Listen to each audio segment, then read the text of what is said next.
প্রিয় ভিউয়ার্স আসসালামু আলাইকুম। আপনাদের জন্য আমি এখন 3 নাম্বার টিউটোরিয়াল নিয়ে হাজির হলাম। তো আপনাদেরকে আমি এর আগে আমি চলুন টেইলর সফটওয়্যার আগে ঢুকি। আচ্ছা, টেইলর সফটওয়্যার আমি ঢুকে গেলাম।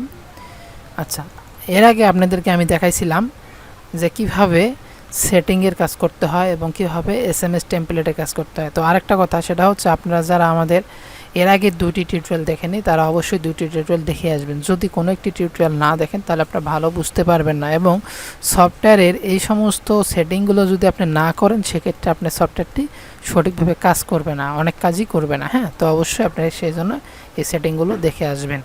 আচ্ছা, চলুন শুরু করা যাক। তো আজ আমাদের কথা ছিল যে আমরা কি অ্যাড করব, ক্যাটাগরি অ্যাড করব। আমরা ক্যাটাগরিটা মূলত কি?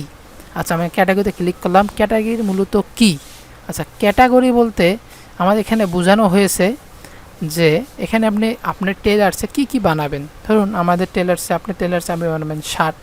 আমি একটা শার্টের ক্যাটাগরি ক্রিয়েট করতে হবে। শার্ট, এই শার্টের ক্যাটাগরি, আমরা ক্যাটাগরি নাম দিলাম হচ্ছে শার্ট। শার্টের স্টাফ অ্যামাউন্ট বলতে আমাদের দোকানে অনেক কর্মচারী থাকে, তাই না? তো ওই শার্টটা যখন সেই কর্মচারীটা সেলাই করবে তখন তাকে আমরা কত টাকা দিব। তো ধরুন আমি 150 টাকা তাকে দিব। কাস্টমার প্রাইস, যখন কোনো কাস্টমার এই শার্টটি আমাদেরকে বানাতে দিবে তখন তার কাছে আমরা কত নেব, ধরুন 300 টাকা। তারপর আমরা ক্রিয়েট করে দিলাম। আমাদের ক্যাটাগরিটা এভাবে ক্রিয়েট হচ্ছে। তারপরে আমাদের আরও যে সব ক্যাটাগরি লাগে, যেমন মনে করি আমরা প্যান্টও বানাই, প্যান্ট, তার মানে কি প্যান্ট, ধরুন আমরা প্যান্ট বানাই, প্যান্টের মনে করেন আমরা 180 টাকা কারিগরকে দেই, এবং ধরুন আমরা 250 টাকা, ধরুন সাপোজ কাস্টমার বিল হচ্ছে 350 টাকা, আমরা ক্রিয়েট করে নিলাম। আচ্ছা, আমরা এখানে যে জিনিসটা দিয়েছি, আমরা যখন অর্ডার কাটবো, অর্ডারের সময় স্টাফের কাছে আমরা অর্ডার যখন নিব তখন স্টাফের কাছে কত টাকা, আমরা স্টাফের কাছে এই টাকাটা যাবে। স্টাফের কাছে এই দিনে স্টাফ যখন কাজটা ডেলিভারি করে তখন থেকে 180 টাকা পাবে। এবং যখন এই প্যান্টটা বা এই শার্টটা যখন কেউ বানাইতে দিবে তখন তার, আমরা যখন অর্ডার কাটতে যাব তখন 350 টাকাটা প্যান্ট যখন অর্ডার করতে যাব তখন 350 টাকার ওখানে শো করবে। হ্যাঁ, তো আমরা যখন অর্ডারে যাব তখন আমরা এই জিনিসটা বিস্তারিত দেখতে পারবো।